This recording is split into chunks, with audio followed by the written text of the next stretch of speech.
Alhamdulillahilladzi arsala rasulahu bil huda wa dinil haq liyudhhirahu 'ala dini kullih wa kafa billahi syahida wa asyhadu an la ilaha illallah wahdahu la syarikalah wa asyhadu anna Muhammadan abduhu wa rasuluh.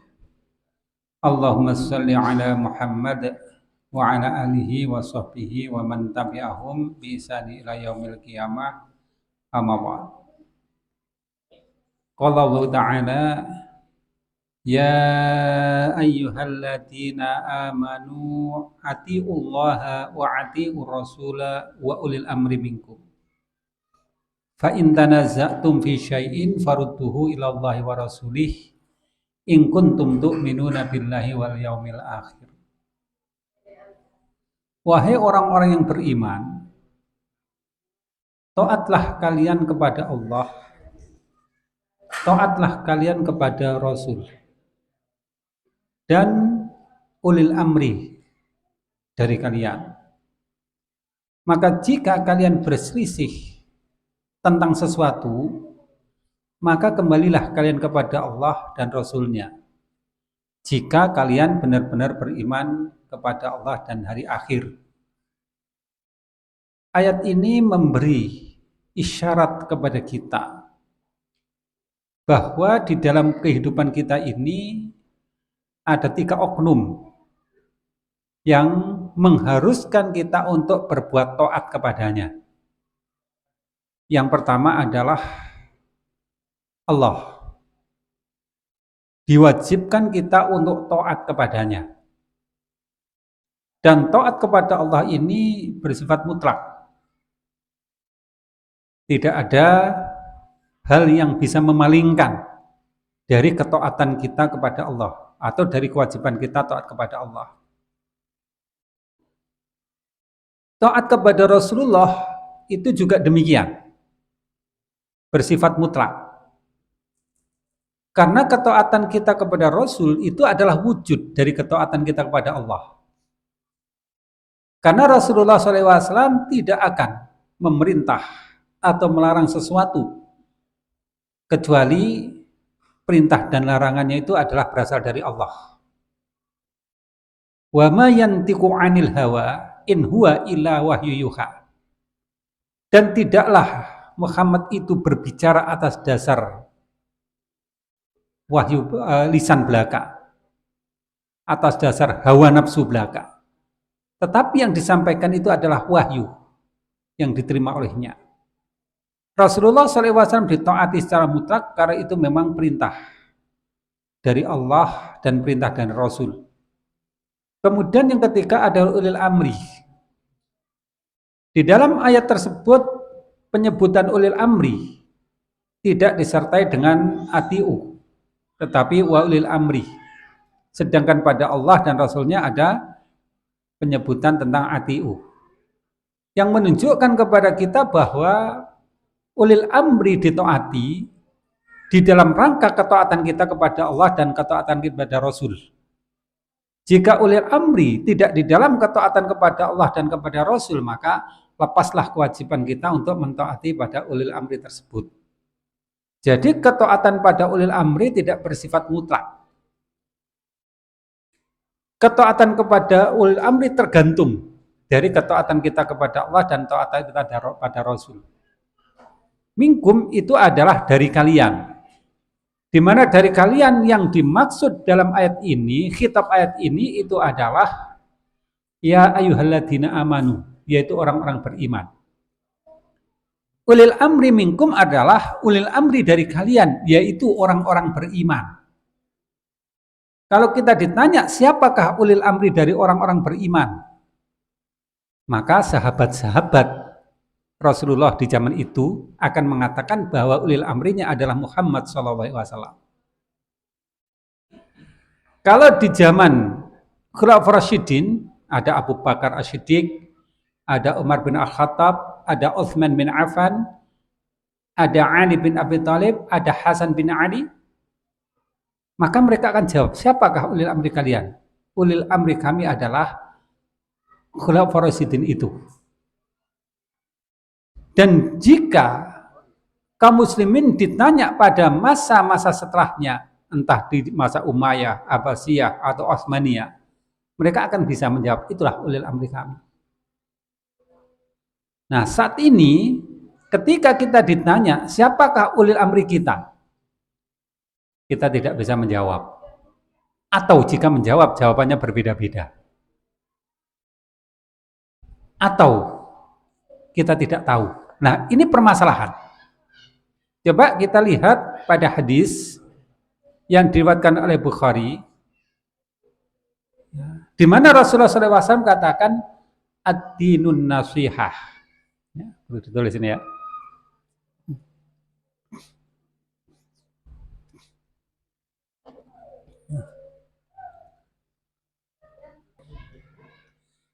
Din nasihah. Kalau bahasa kita adalah agama nasihat. Hanya saja istilah agama, nah ini kita palingkan dulu, kita pakai kata aslinya. Ad-dinun nasihah, din nasihah. Islam itu ada din nasihah. Nasihah itu apa? Nasihah itu mempunyai dua macam arti. Arti yang pertama adalah nasihat. Dalam bahasa kita jadi nasihat atau pesan kebaikan. Jadi kalau kita menasihati orang adalah kita berpesan kepada orang tersebut tentang kebaikan. Artinya kita menasihati. Orang tua menasihati anak, berpesan kepada anaknya untuk melakukan kebaikan. Itu nasihat. Makna yang kedua adalah sikap tulus atau murni. Nasihat itu adalah sikap tulus, sikap murni. Seperti yang Allah katakan, ya ayyuhalladzina amanu tubu ilallahi taubatan nasuha. Wahai orang-orang beriman, bertobatlah kalian kepada Allah dengan taubat yang murni, taubat yang tulus. Taubat yang benar-benar muncul dari kedalaman hati. Nah, nasihat artinya adalah sikap tulus. Sikap murni kita. Islam adalah dinun nasihat. Islam adalah sikap tulus kita. Sikap murni kita. Qulna liman. Kami bertanya kepada Rasulullah, liman, nasihat untuk siapa? Din nasihat itu bagi siapa? Maka Rasulullah mengatakan lillahi, bagi Allah.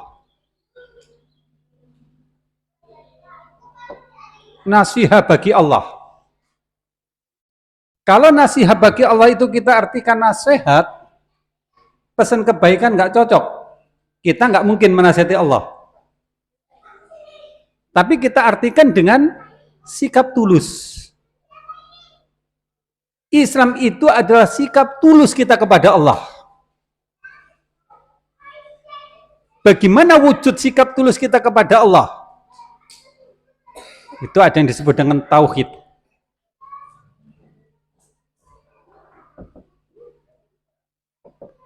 Kita wujudkan dengan keyakinan tauhid kita.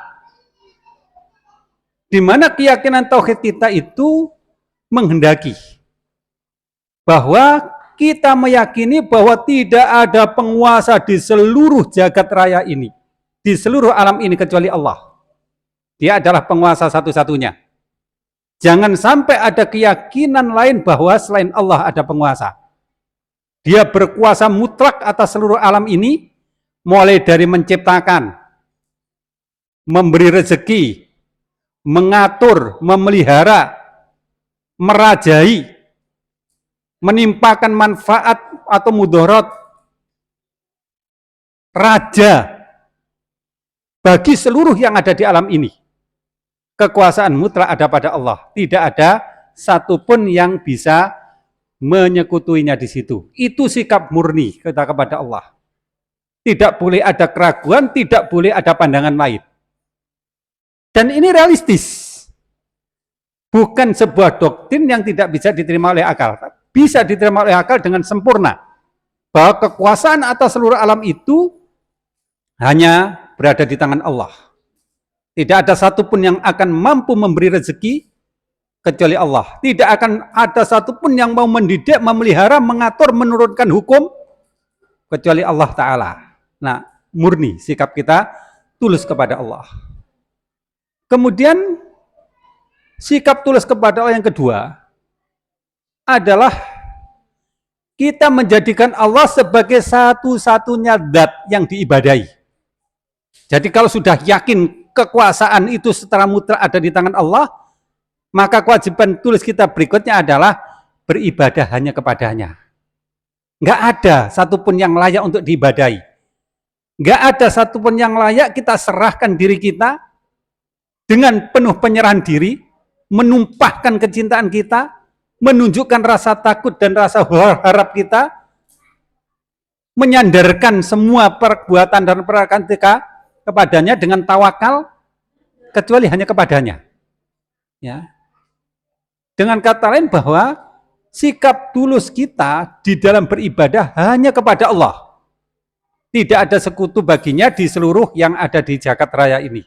Tidak ada sekutu baginya dari seluruh yang ada di alam ini. Ini harus tulus hati kita. Tidak boleh ada kendala, tidak boleh ada unek-unek bahwa ibadah atau yang biasa disebut sebagai tauhid uluhiyah itu hanya tertuju kepada Allah semata-mata. Itu sikap tulus kita kepada Allah. Ya. Kemudian yang kedua adalah wali kita bihi.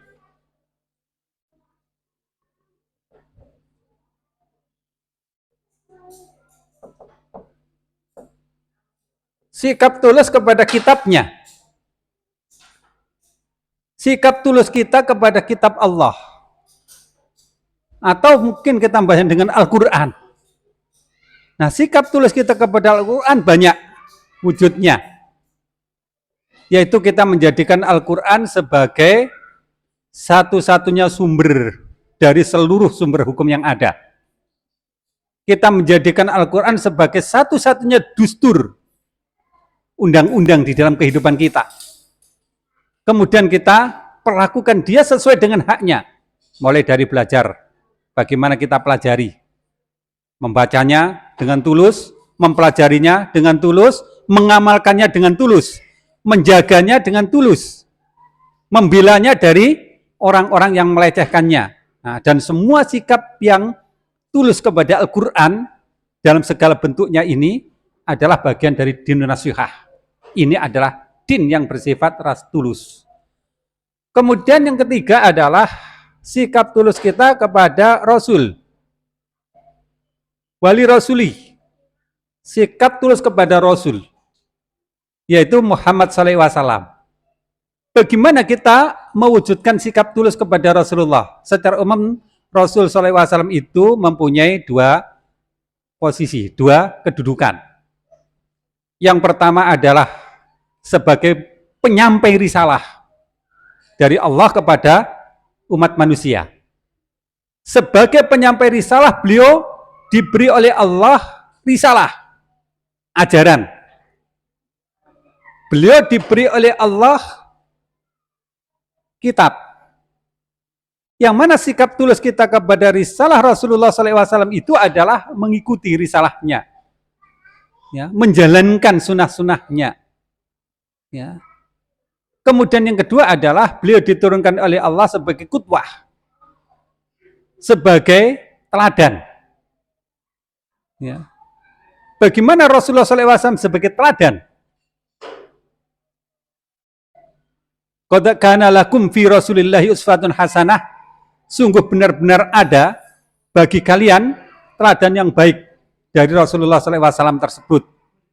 Nah, kita teladani semua kebaikan-kebaikan yang ada pada dirinya dan kita tidak akan menjumpai ada keburukan sedikit pun pada dirinya.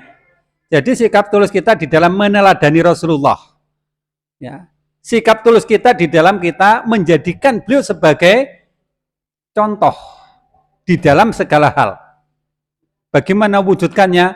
semua perkara yang beliau perbuat dan itu adalah kebaikan, kita contoh, kita tiru, walaupun mungkin tidak ada ya hubungan dengan syariah. Kalau syariah kita katakan ada aturan-aturan kita di dalam ibadah, ya, tetapi pencontohan kita kepada Rasulullah SAW itu adalah pada kepribadian beliau, ya, kepada hal-hal yang mungkin nggak ada hubungan dengan syariah, tetapi karena yang ada pada diri beliau itu semua kebaikan, maka mencontohnya itu adalah kebaikan juga, dan itu adalah perintah Allah. Jadi tulus kita untuk mencontoh perilaku Rasulullah SAW sebagai seorang manusia, terkecuali jika beliau melarang. Kalau beliau melarang berarti kita memang nggak mampu untuk mencontoh beliau. Tapi kalau beliau nggak melarang berarti semuanya adalah baik untuk kita contoh. Bahkan bagaimana cara beliau makan, cara beliau duduk, cara beliau berbicara, cara beliau bermajelis, cara beliau berjalan, jika kita mampu untuk mencontoh maka baik untuk dicontoh. Karena memang pada diri beliau terdapat teladan yang baik. Nah, dan yang ketiga, jangan dilupakan bahwa Allah perintahkan innallaha wa malaikatahu yusholluna 'alan nabi. Ya ayyuhalladzina amanu shallu 'alaihi wa sallimu taslima. Sesungguhnya Allah dan para malaikat bersolawat kepada Nabi. Wahai orang-orang beriman, bersolawatlah kalian kepadanya dengan sebenar-benarnya solawat. Nah, kita menyampaikan solawat kepada beliau. Untuk beliau. Artinya apa? Kita mendoakan beliau. Apakah beliau perlu doa bagi kita? Ya, sebenarnya beliau tidak perlu doa bagi kita. Ya. Beliau sudah cukup dengan amalnya sendiri untuk selamat, untuk mendapatkan kebaikan dari Allah. Tapi sebagai wujud dari kita jalankan perintah Allah, karena Allah memang perintahkan kita untuk seperti itu. Dan juga untuk menambah kedudukan beliau yang baik di sisi Allah, maka kita ucapkan sholawat kepada beliau. Ya. Kita ucapkan salam kepada beliau. Ya. Beliau tidak membutuhkan. Tetapi wujud dari rasa terima kasih kita kepada beliau, kita doakan kepada beliau. Ya. Nah, ini mengucapkan sholawat. Sholawat yang mana? Ya, sholawat yang beliau ajarkan. Misalnya di dalam sholat kita bersolawat. Ya. Kemudian kita ulang di dalam sholat-sholat sunnah. Atau mungkin kita baca pada saat kita di luar sholat. Nah, ini adalah salah satu bagian dari yang diperintahkan oleh Allah kepada kita. Tulus kita kepada beliau. Jadi tulus kepada Allah, kitabnya dan Rasulnya.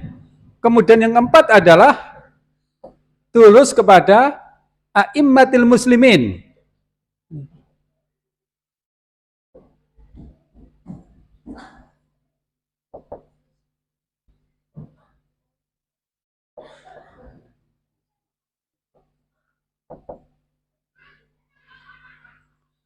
Tulus kepada imam-imam kaum muslimin. Ya. Imamul muslimin. Ya.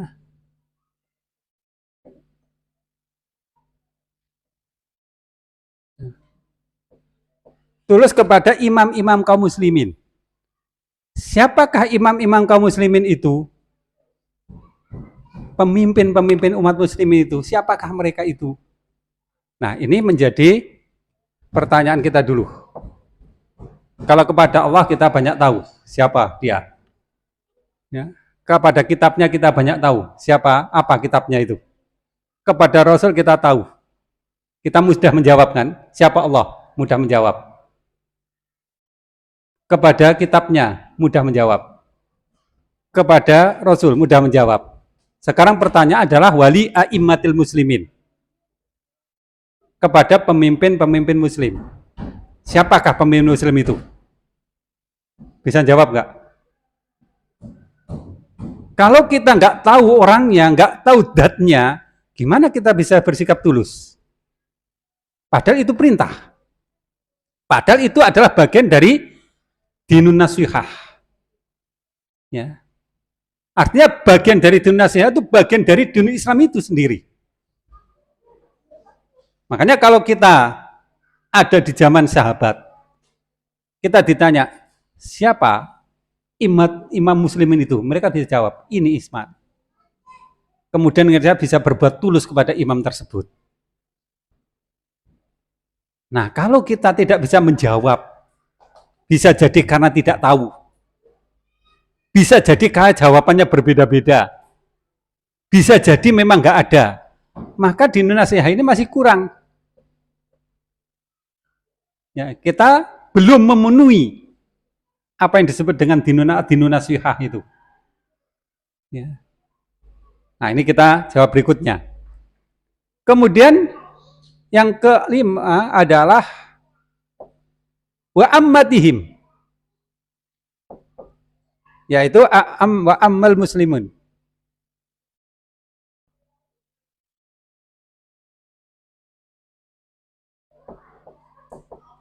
Wa ammatihim, artinya dan kaum muslimin pada umumnya. Sikap tulus kita kepada kaum muslimin pada umumnya. Ya, mungkin ini masih bisa kita jawab. Siapakah orang-orang muslim itu? Siapa mereka? Kita bisa jawab. Kita bisa nunjuk sehingga kita bisa bersikap tulus kepadanya. Contoh, ya. Ini orang-orang muslim, maka saya akan bersikap tulus kepadanya. Bagaimana bentuknya? Ya. Kita bisa berbuat untuk mereka. Yang salah satu bentuknya adalah kita berbuat memaafkan. Nah, misalnya ya, memaafkan kepada saudara-saudara kita jika mereka berbuat salah. Yang bentuk lain adalah kita bersikap lapang dada terhadap apa saja yang ada pada diri mereka. Tidak mudah menjustifikasi sebuah kesalahan kalau kesalahan itu memang belum terbukti. Ya. Tidak mudah menuduh kalau memang tidak punya bukti. Kalau mereka mempunyai kekurangan yang kita pahami, wong mereka manusia juga sebagaimana kita. Kalau ada kedoliman di antara kita, jika bisa ya dimaafkan. Jika tidak bisa ditunaikan atau diselesaikan dengan cara yang baik. Nah, seperti kata Rasulullah, ya, unsur akhaka dolim wa madlum. Tolong kepada saudaramu yang berbuat dolim maupun yang didolimi. Sahabat bertanya, kepada orang yang didolimi kami bisa menolong, tapi bagaimana kepada yang mendolimi? Maka Rasulullah mengatakan cegah dia dari melakukan kedoliman. Bisa kita lakukan.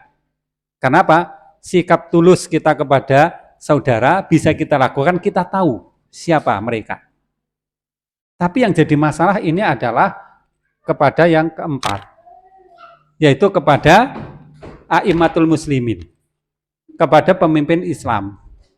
Nah, sekarang pertanyaannya adalah siapa mereka? Sehingga kita bisa berbuat tulus kepadanya. Ya, ada yang bisa menjawab. Siapa mereka? Sehingga kita bisa berbuat tulus kepadanya. Kalau kita nggak tahu kan kita nggak bisa berbuat tulus. Padahal itu adalah bagian dari ad-dinun nasihah. Ya. Ada yang bisa menjawab nggak? Jadi kalau kita berromantisasi dengan sejarah, maka sejarah bisa menjawab tentang pertanyaan itu. Ketika Rasulullah SAW masih ada, beliau menjadi imam bagi seluruh kaum muslimin dan tidak ada satupun yang berselisih tentang keimaman beliau. Seluruhnya menyepakati dan seluruhnya memperlakukan beliau sebagaimana hak beliau. Sikap tulus bisa dilakukan. Mereka taat kepada beliau, mereka mencontoh kepada beliau. Setelah beliau wafat, maka kaum muslimin bermusyawarah di Syakifah Bani Sa'idah, yaitu orang-orang dari sahabat Ansor, untuk memilih siapa yang akan menjadi imam mereka setelah Rasulullah SAW. Kemudian menyusul sahabat-sahabat muhajirin ke sana. Terjadilah perselisihan. Sahabat muhajirin menginginkan dari golongan mereka, sahabat Ansor menginginkan dari golongan mereka. Muncullah Umar sebagai pemutus perkara, di mana Umar mengangkat Abu Bakar kemudian menyodorkan kepada kaum muslimin baik dari kalangan muhajirin maupun ansor, dan muslimin menyepakati, maka mereka menyepakati bahwa Abu Bakar adalah imam mereka. Ketika Abu Bakar wafat, Abu Bakar mewasiatkan itu kepada Umar. Kaum muslimin pun menyepakati, sehingga mereka tahu siapakah imam mereka.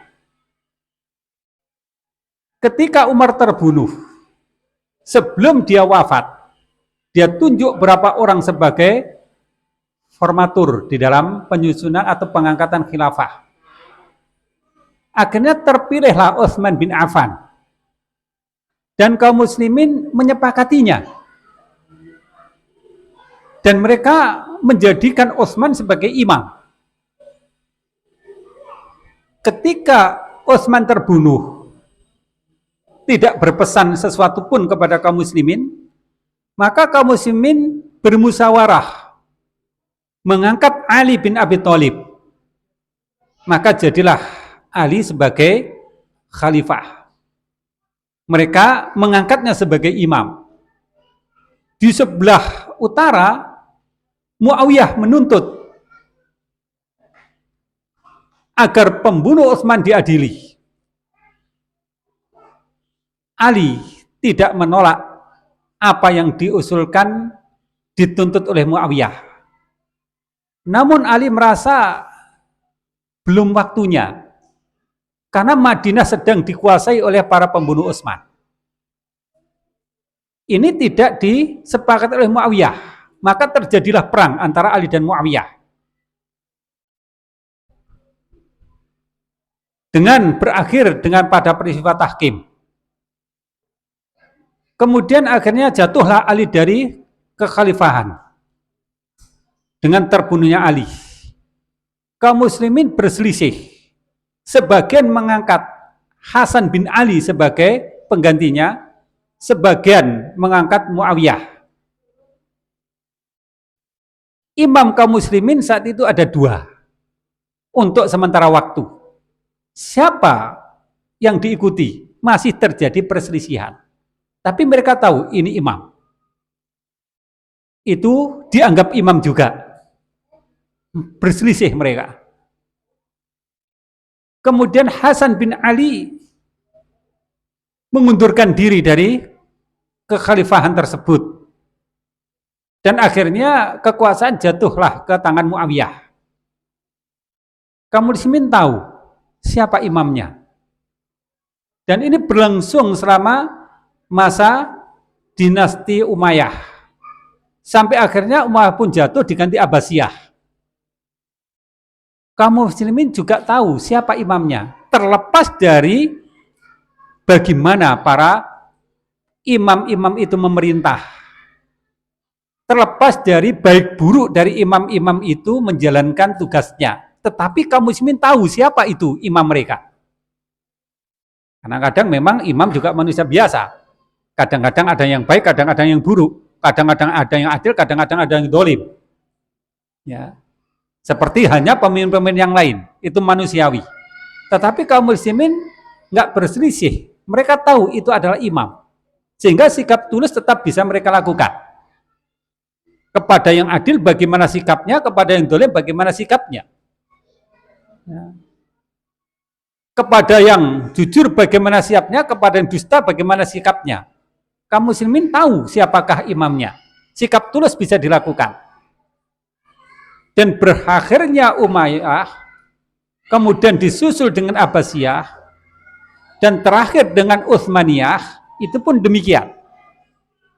Kaum muslimin tidak berselisih siapa imamnya. Mereka tahu siapa imam dari mereka itu, sehingga mereka bisa bersikap tulus. Namun ketika Utsmaniyah pun akhirnya juga jatuh, dan setelah itu kaum muslimin nggak tahu siapa imamnya. Kalau kita disuruh untuk menunjuk siapa imam kita kebingungan. Kita nggak tahu siapa imam kita itu. Ya. Kalau toh ditunjuk itu akan berbeda-beda. siapa yang ditunjuk? Mungkin jika di Indonesia itu ditunjuk si ini, di Malaysia nunjuk Yana, di Arab Saudi nunjuk sana. Nggak tahu kita siapa imam kita itu. Kalau ditunjuk, kita berselisih pendapat, kita berbeda-beda. Yang saya harus bersikap tulus kepada siapa ini? Kepada si dia apa si sana atau si sana gitu. Jadi hilang sikap tulus kita ini, nggak bisa kita sampaikan kepada siapa. Dan akhirnya keadaan ini menyebabkan sebagian kaum muslimin merasa a priori dan tidak mau tahu. Dengan tidak mau tahunya mereka, dengan tidak pedulinya mereka, maka ad-dinun nasiha ini kurang. Ya. Kurang satu, yaitu a'immatil muslimin, pemimpin kaum muslimin.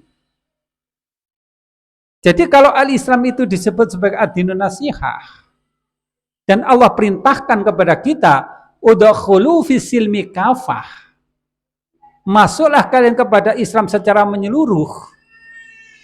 Kita nggak bisa masuk secara menyeluruh karena masih ada yang nggak ada di situ, masih ada yang kurang. Ya. Kita hanya bisa masuk ke sebagiannya.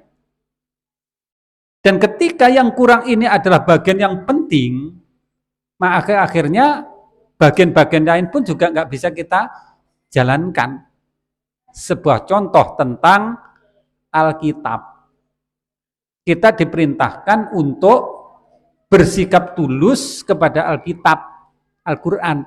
Gimana kita bisa bersikap tulus pada Al-Quran? Sementara kita tidak punya pelindung, tidak punya pembela.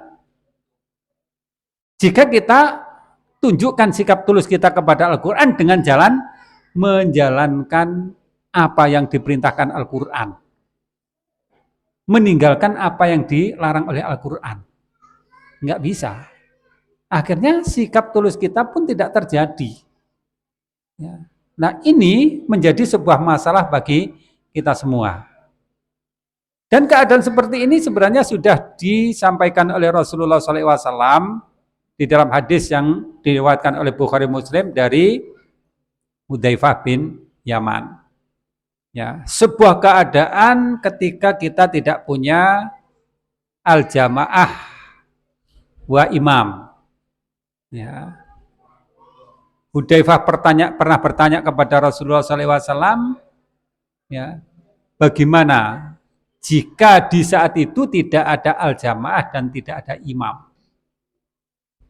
Maka Rasulullah SAW pun mengatakan, fa'tazil tilka firqa kullaha.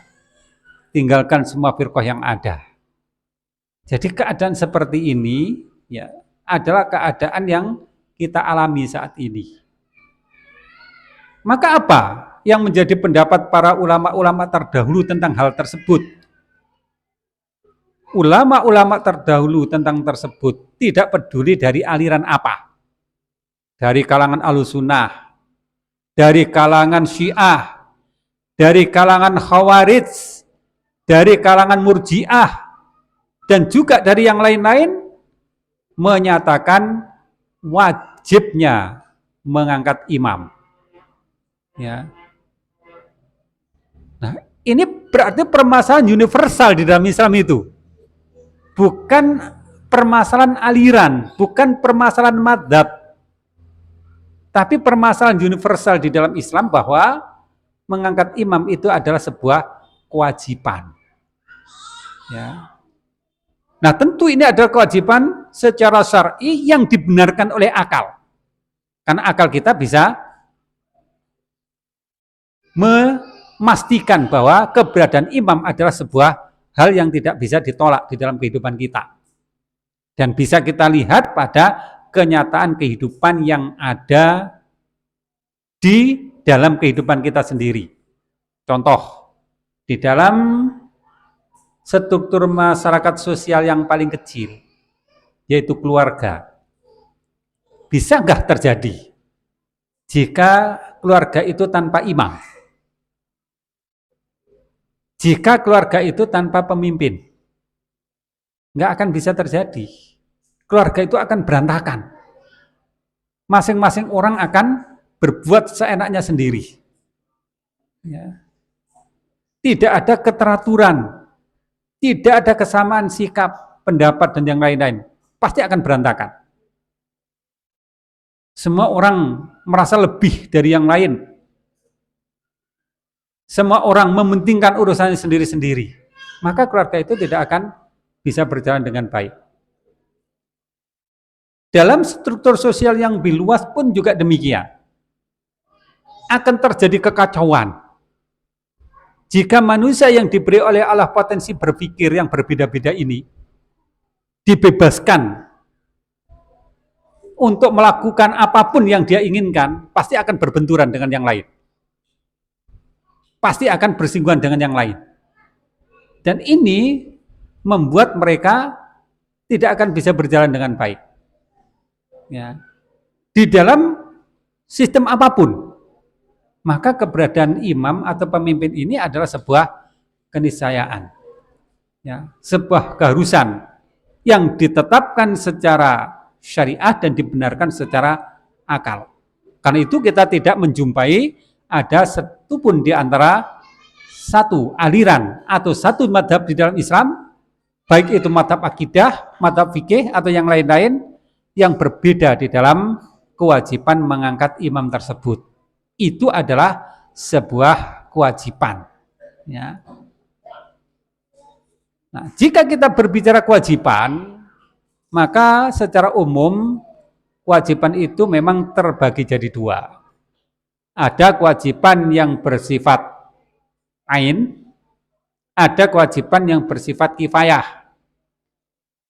Kewajiban yang bersifat ain itu adalah kewajiban yang dibebankan oleh Allah kepada setiap mukallaf, di mana Allah memandang bahwa yang diwajibkan adalah setiap pribadi-pribadi mukallaf tersebut. Jadi pandangannya pada setiap pribadi.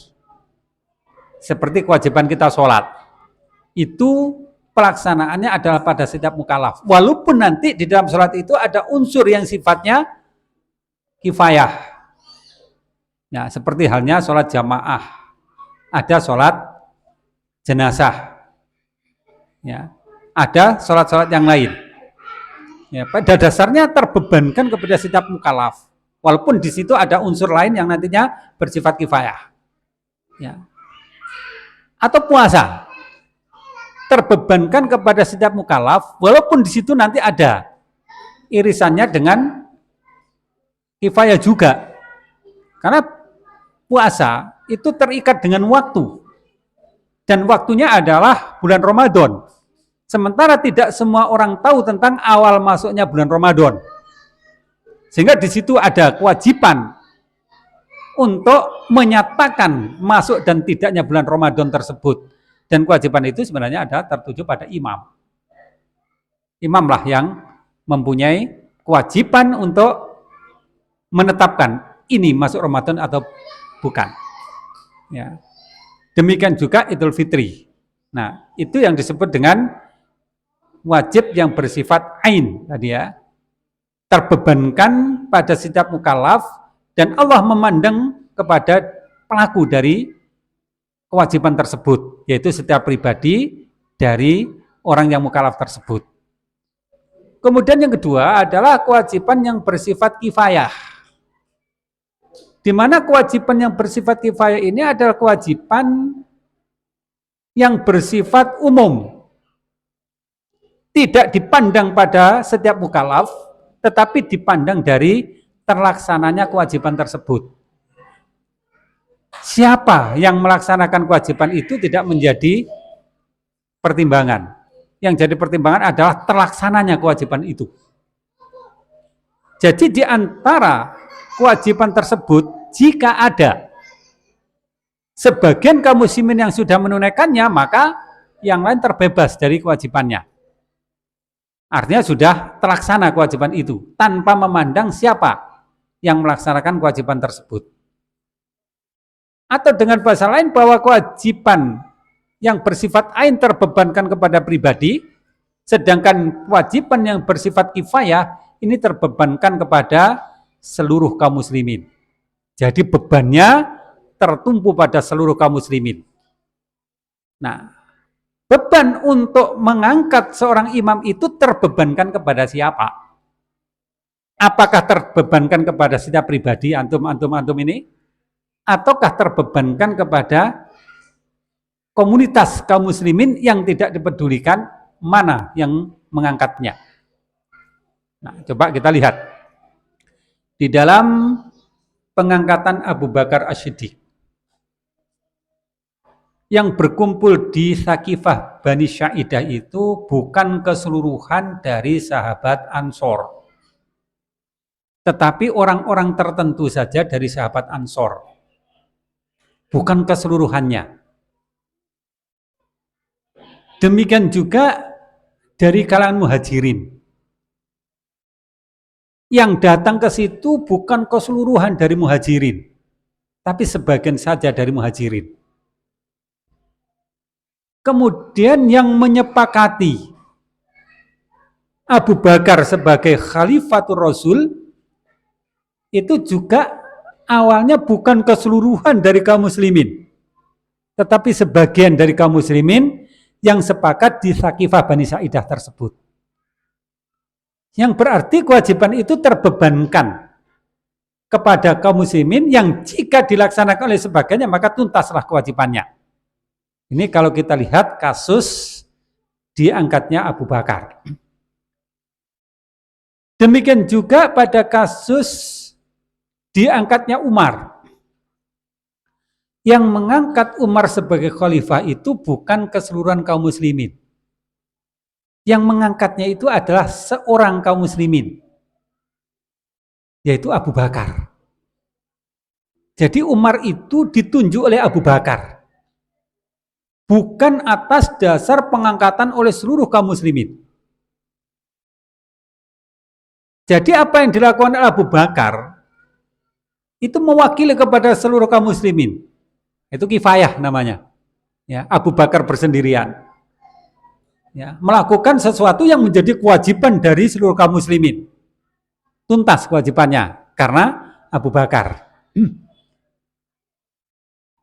Pengangkatan Umar pun juga demikian. Pengangkatan Utsman pun juga demikian. Ketika Umar bin Khattab terbunuh pada salat subuh yang dilakukan oleh budak Parsi yang bernama Abu Lulu'ah, sebelum Umar bin Khattab mengembuskan nafasnya yang terakhir, dia menunjuk beberapa orang formatur untuk mengangkat seorang yang akan menjadi imam bagi kaum muslimin. Yang ditunjuk Umar itu hanyalah 5 orang atau 6 orang itu. Ya. Dan orang yang 5 atau 6 itu mengangkat Utsman. Jadi kewajiban itu tuntas dengan dituntaskan oleh hanya 5 orang formatur tersebut. Selesai masalah. Nah, maka kita bisa mengatakan bahwa kewajiban mengangkat imam ini adalah kewajiban yang bersifat kifayah. Ya, yang tidak semua orang terbebani kewajiban itu, tetapi diwajibkan kepada siapa saja yang mampu. Nah, sekarang pertimbangannya adalah pada diri kita ada kemampuan enggak untuk itu? Pada diri kaum muslimin yang mana yang mempunyai kemampuan itu? Ya. Nah, maka di sini harus kita pikirkan nantinya. Ya. Siapa yang mampu? Siapa yang mempunyai kapasitas untuk itu? Jadi tidak semua tergiring untuk melakukan sesuatu yang memang bukan kapasitasnya. Ya. Kalau kita sebutkan bahwa sahabat Nabi adalah orang-orang yang semuanya punya kapasitas, semuanya orang-orang adil, semua orang-orang yang mempunyai kemampuan untuk itu, tapi kan tidak semuanya terlibat, karena nggak mungkin di dalam urusan ini akan melibatkan seluruh kaum muslimin. Maka dengan diwakili oleh beberapa orang itu sudah cukup. Yang terpenting adalah terlaksananya sebuah kewajiban. Maka kalau kita lihat dari sini bahwa pengangkatan imam bagi kaum muslimin ini merupakan satu di antara kewajiban yang bersifat kifayah, yang terbebankan kepada seluruh kaum muslimin, yang jika dilaksanakan oleh sebagiannya, maka kewajiban itu tuntas. Nah, maka di sini nanti ada istilah yang disebut sebagai ahlul halli wal aqdi. Ya. Atau semacam lembaga permusyawarahan bagi kaum muslimin. Yang mana ahlul halli wal aqdi itu memang sudah dikenal di dalam ya, sistem yang ada di dalam Islam, yang bermula dari ya orang-orang yang duduk di dalam majelis-majelis syuro. Nah, seperti halnya di zaman Umar bin Khattab. Umar bin Khattab itu mempunyai majelis syuro, tempat dia bermusyawarah untuk memutuskan perkara-perkara yang berkaitan dengan seluruh urusan. Ya. Karena yang disebut ulil amri adalah orang yang ngurusi. Ngurusi siapa? Yang ngurusi umat muslimin ini. Ya. Kalau namanya ulil amri tapi tidak ngurusi urusan muslimin, ya bukan ulil amri umat muslimin itu. Ya, ulil amri yang lain. Jadi mengurusi urusan-urusan umat muslimin.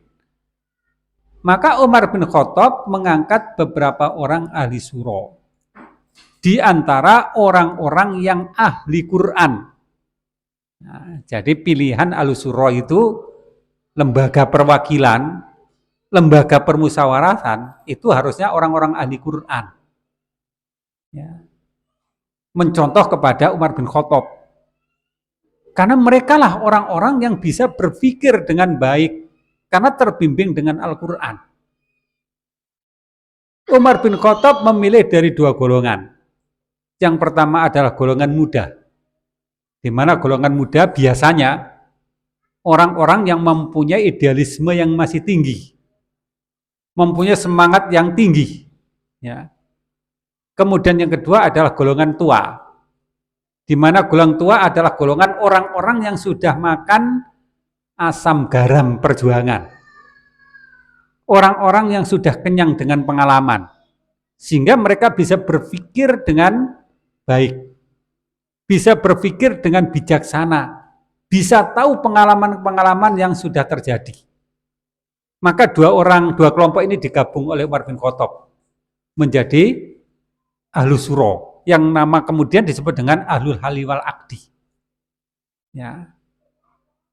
Maka di dalam sejarah Islam pun mestinya demikian. Ahlus Syuro ini adalah orang-orang yang mempunyai kapasitas di dalam memikirkan urusan besar dari umat muslimin ini. Ya. Nah, tadi ada semacam dewan formatur yang dibentuk Umar bin Khattab beberapa saat sebelum dia wafat. Orang-orang yang memang mempunyai kapasitas untuk itu. Jadi tidak semua umat muslimin terlibat di situ. Nah, tidak sebagaimana sistem demokrasi yang ada di hampir seluruh negara-negara bangsa di dunia ini, di mana satu orang dihitung satu suara. Tidak memperhatikan kualitas, kebaikan, kepandaian, dan sebagainya. Semua orang punya suara yang satu. Kalau kita anggap bahwa seorang dokter itu orang yang cerdas, orang yang pikirannya lebih bagus, ya. Kemudian orang yang tidak berpendidikan itu kita katakan sebagai orang yang mungkin bodoh, tidak berpikir. Bagaimana mungkin dikatakan adil jika suara dokter disamakan dengan suara orang yang tidak berpendidikan, misalnya? Ya. Sama-sama satu suara, tidak ada lebihnya. Itu yang berlaku pada sistem demokrasi. Tidak adil. Ya. Orang yang ahli Quran, yang di dalam Al-Quran, di dalam hadis, memang kedudukannya dilebihkan oleh Allah. Contoh, yarfa'illahu alladhina amanu minkum walladhina utul ilma darajat. Allah mengangkat derajat orang-orang beriman di antara kalian dan orang-orang berilmu dengan beberapa derajat. Tentu kedudukannya akan berbeda dengan orang nggak beriman dan tidak berilmu. Sedangkan dalam sistem demokrasi, kedudukannya disamakan. Yang enggak beriman dan beriman sama, satu suara. Yang enggak berilmu dan berilmu sama, satu suara. Enggak adil. Ya, menyimpang dari nilai keadilan.